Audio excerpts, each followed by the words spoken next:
Welcome to this presentation in the series Electronics, the Story of One Human Lifetime, presented by David Beams and Gary James. And I have the privilege of being your narrator and raconteur today. I am David Beams, Associate Professor Emeritus of Electrical Engineering.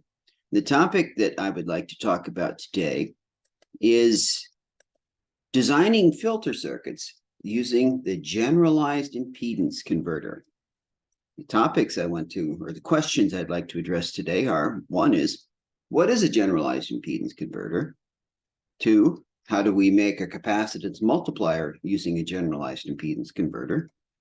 How do we make a synthetic inductor using a generalized impedance converter? And finally, how can we use synthetic inductors made with generalized impedance converters to build practical filter circuits? So let's dive right in. Here is the generalized impedance converter. It's this network of two operational amplifiers and 5 impedances labeled Z1 through Z5. The analysis is not difficult, but I'm not going to go through it here. The bottom line is that the input impedance is equal to the product of what are, in this diagram, the odd numbered impedances, 1, 3, and 5, divided by the product of the even numbered impedances, which in this diagram are labeled 2 and 4. And frankly, whoever came up with this was a freaking wizard. I probably, in my own life, would never have come up with this thing, but here it is. Now, one note before we press on. This cannot be used as a floating inductor where either terminal can be connected to an arbitrary point in the circuit. For this to behave as a synthetic inductor, this end must be connected to a low impedance point, either to ground or to a voltage source. We'll see that when we get into actual filter designs. Here's how we make a capacitance multiplier. If we let one of the odd numbered impedances be a capacitor, in this case I've chosen C3, then the circuit behaves as a synthetic capacitor in which the value of the capacitor is, for C3 being the capacitor, it's R2, C3, R4 divided by R1 times R5. With the values that I've chosen here, the capacitance that we see at the input should be multiplied, C3 multiplied by a factor of 1,000. It should be 0.47 microfarad from a 400, starting with a 470 picofarad capacitor. Well, we'll simulate this in a moment, but how can we measure the capacitance directly with LTSpice? It's actually fairly straightforward. I have here a test voltage source of 1 volt. And the ratio of the capacitance, or the ratio of the current to the voltage, that is the admittance of a capacitor, is omega, or 2 pi f times C. So if I place at the input, if I force an input voltage of 1 volt and I read the current entering the input, then the current entering the input is numerically equal to the admittance. And if I divide the admittance by 2 pi f, I have the capacitance. So we read the capacitance by having LTSpice compute and display the current flowing in this 0 volt voltage source V sub A divided by 2 pi f. And when we do so, here's the result. Now, notice that the value is 0.47 times 10 to the minus 6th, or 0.47 microfarad. And I've also displayed here the phase of the admittance. The phase of a capacitor's admittance is plus 90 degrees. The current leads the voltage by 90 degrees. And we can see that it's very close to 90 degrees over a fairly wide range of frequencies. The scale here has increments or tick marks of 1 degree. So between a little over 10 hertz to around 20 kilohertz, it doesn't deviate from ideal by more than 1 degree. So that's how we make a capacitance multiplier. Now, How do we make a synthetic inductor? Well, let's take one of the even numbered impedances and make it a capacitor. And if we do that, we have a circuit that synthesizes an inductor. The synthetic inductance is R1 times C2 times R3 times R5 divided by R4.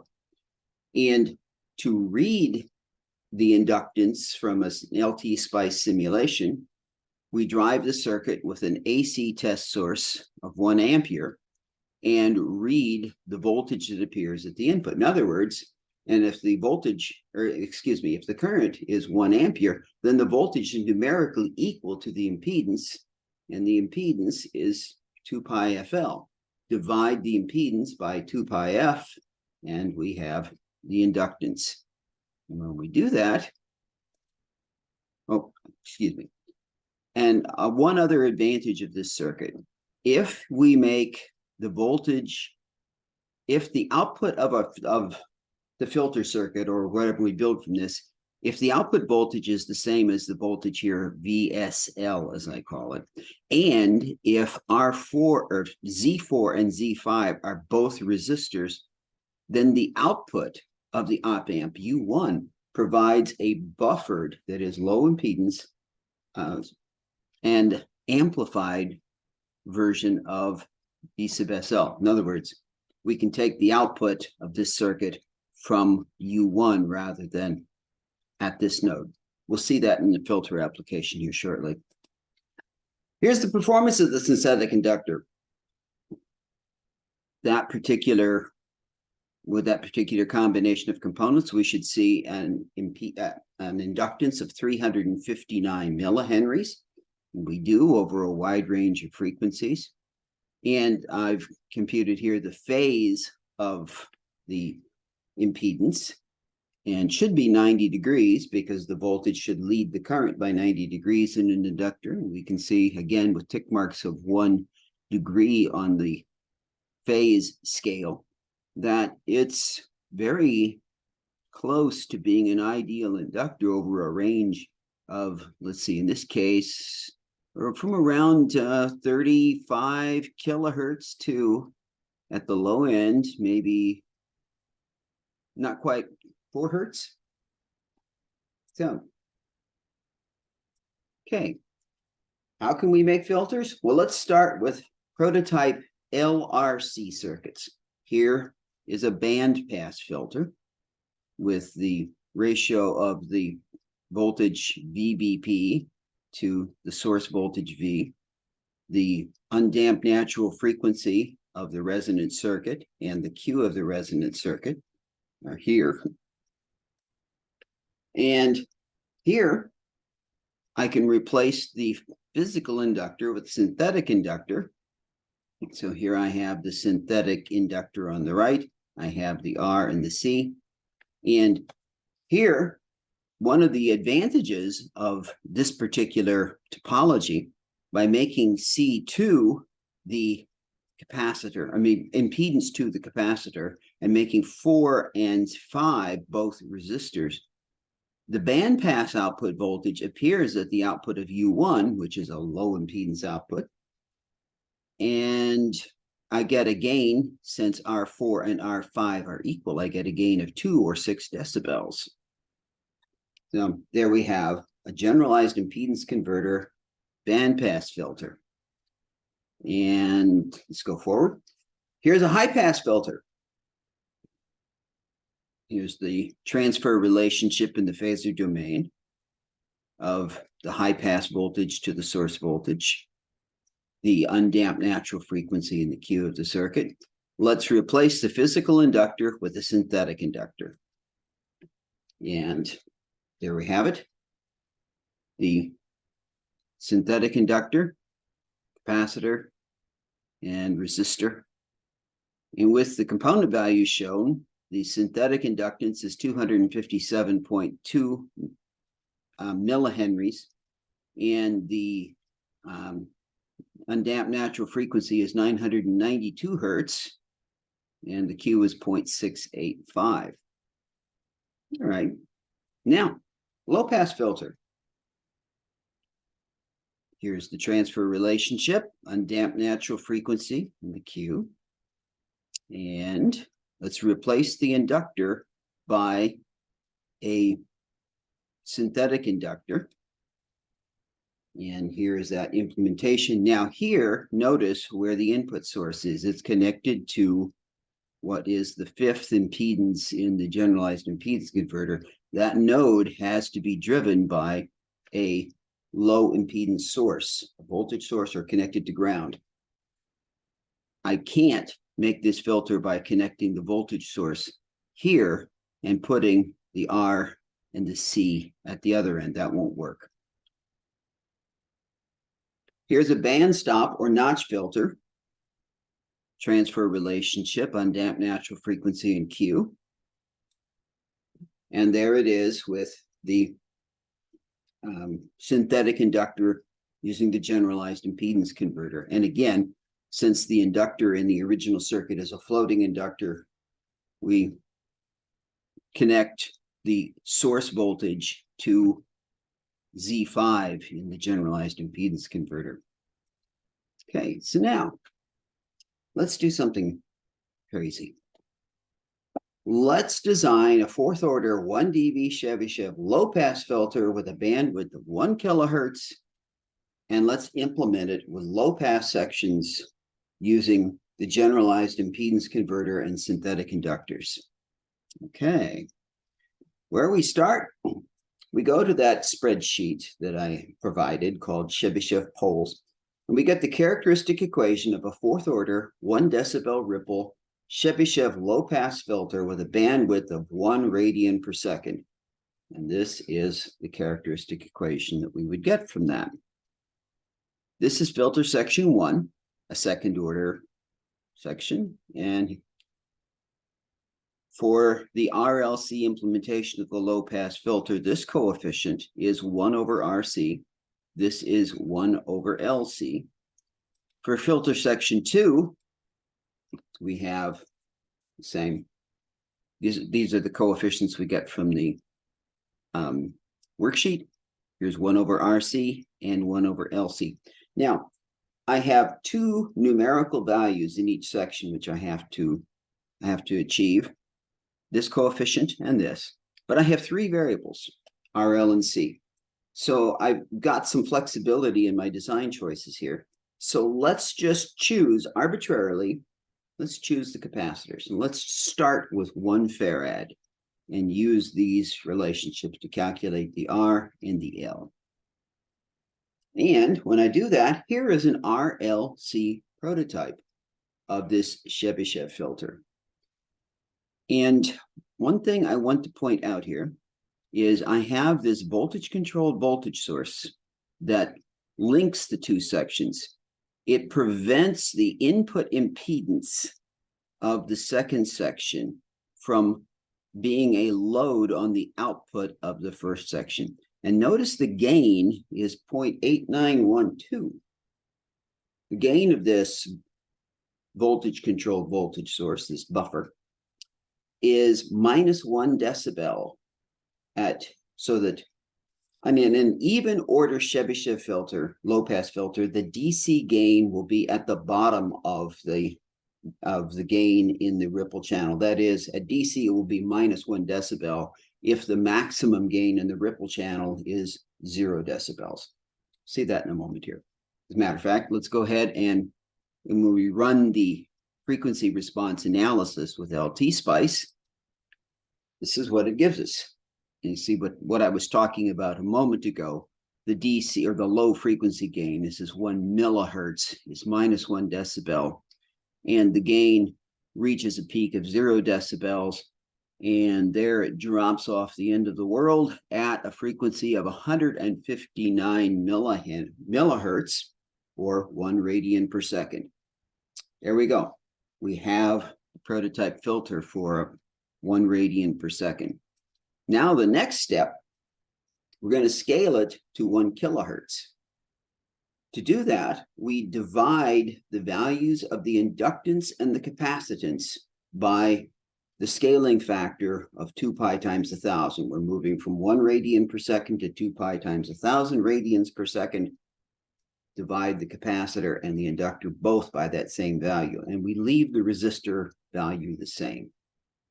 Because if we scale the capacitor and inductor by the same value, the Q is unchanged. If just leave the resistance alone. Okay, so done that. And now let's check the frequency response. There is the computed frequency response with LTSpice, -1 decibel at low frequency, 1 decibel ripple, and it finally falls below -1 decibel at 1 kilohertz. Success, we've nailed it.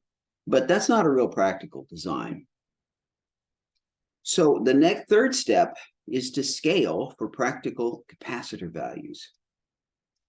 When we do the capacitor value scaling, I mean, the previous design, both of the capacitors were 159.2 microhenries, microfarads, just impractically large capacitors. So let's reduce them to more realistic values. So in the first section, for example, I've changed the capacitor to 0.1 microfarad. That means that I've divided the capacitance by a factor of 1,592. To keep the LC product constant, I need then to multiply the inductance by that same factor, 1,592. And to keep the Q constant, I need to multiply the resistance by that same factor. So that gives us the new values for inductance and resistance in section 1. In section 2, I chose to make the final implementation of the capacitor 0.22 microfarad, which resulted in final values of the inductor of 412.1 millihenry, and the resistance became 1.073 K. When we run it, there's what we get. We have the 1 decibel ripple Chebyshev low pass response. Okay, so we're almost there. Now let's replace those inductors with synthetic inductors implemented with generalized impedance converters. And this is that implementation. Synthetic inductance of 256.8 millihenries on the left, synthetic inductance of 412.1 millihenries in section 2 on the right. Now, one thing I want to point out here, I have here a unity gain buffer, or a so-called voltage follower. And what I've done to get the gain of 0.8912, -1 decibel, is I have split R5 of the second stage into 2 resistors, made a voltage divider out of it, so that the Thevenin equivalent of this buffer on those 2 resistors is an amplifier with a gain of 0.8912 and a Thevenin equivalent, or an output resistance, of 5.241 K. All right, have the finished design. Let's check it out. And there is the implementation with the generalized impedance converter synthetic inductors.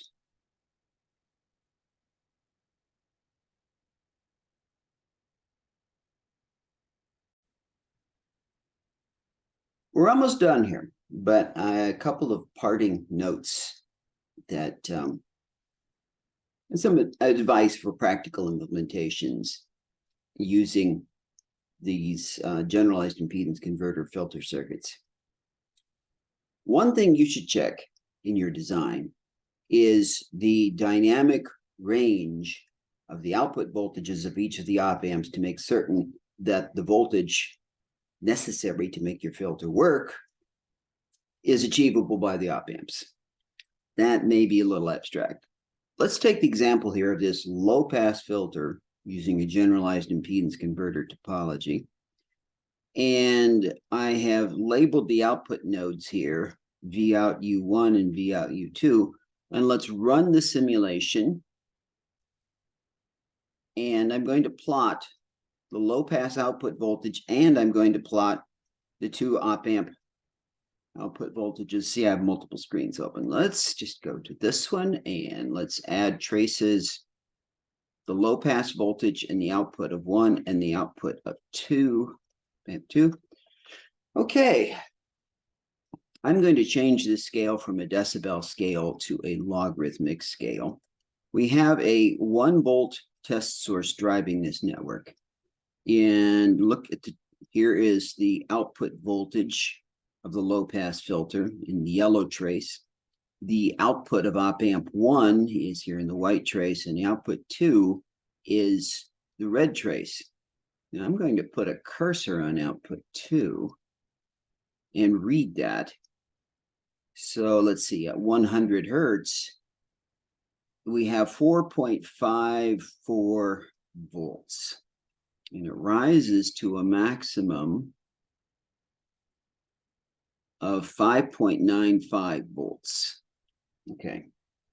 So if the input voltage is 1 volt, the voltage at the output of op amp 2 is 5.95 volts maximum. For this circuit to work, you have to keep the output voltage of U2 within the output voltage range limits of the op amp. It may limit the maximum signal input that you can provide to the filter. Okay, so check to make sure that your op amps can deliver the output voltage that your filter will need over all frequencies. There's one other consideration that you should check before declaring that your design is finished. And let me show you.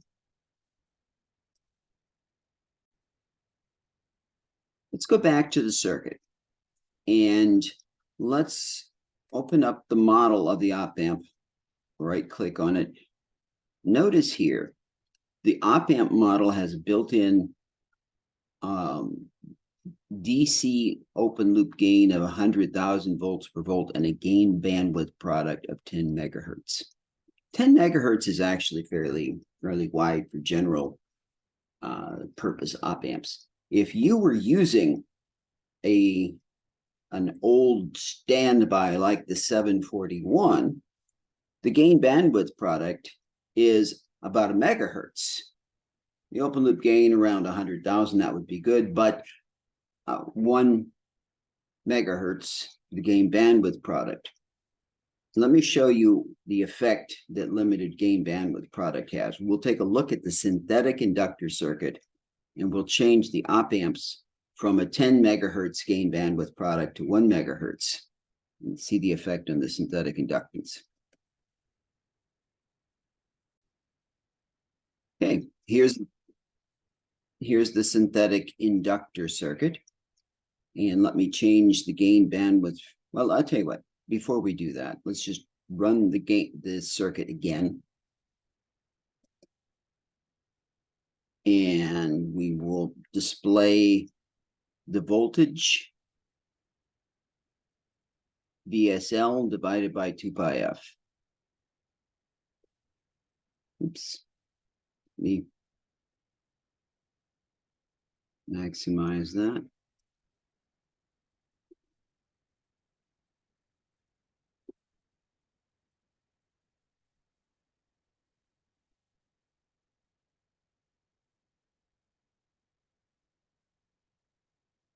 And you see frequency is one of the variables that you can select from available data. Ah, okay. I did that wrong. I tell you what, I'm going to stop the recording. You don't need to see me trying to correct my typing. Well, I left off a parenthesis in the expression. Here I fixed it, and I've scaled the display accordingly for better comprehension. And this is the synthetic inductance versus frequency using a gain bandwidth product of 10 megahertz. And notice over here, as the frequency rises past, about 20 to 30 kilohertz, the inductance appears to be increasing and the phase angle is dropping from the ideal 90 degrees. Okay, so this is with 10 megahertz gain bandwidth product. Let's try 1 megahertz, like typical of a 741 or a 324, and see how that changes things.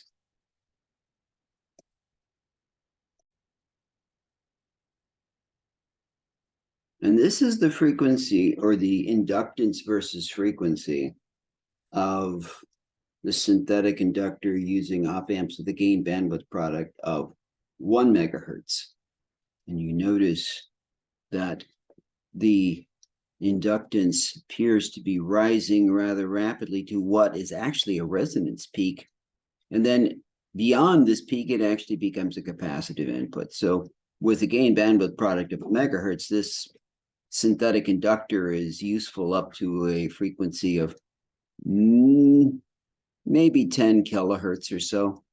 So just check your design for the gain bandwidth product of the op amps that you're using. All right, let's wrap up things for today. So let's put the wraps on everything here. Remember, the link will be in the video description. And if you find these resources useful, leave a comment. We'd like to hear from you. So, as always, we appreciate your visiting with us. Keep those cards and letters and comments coming. I am David Beams, and it has been my privilege to be your presenter today. We will see you again soon in another video in the series, Electronics, the Story of One Human Lifetime. Thank you for your time and attention.